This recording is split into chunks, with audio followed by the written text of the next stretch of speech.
Iring-iringan kendaraan lapis baja Ukraina terekam hancur di tengah jalan. Hal ini imbas serangan pasukan Rusia yang menyasar.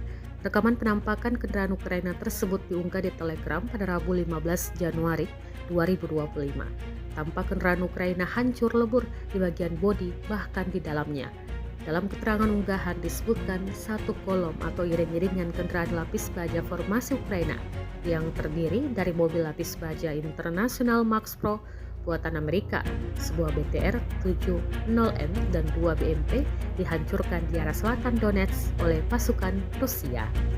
Download Tribun X sekarang, menghadirkan lokal menjadi Indonesia.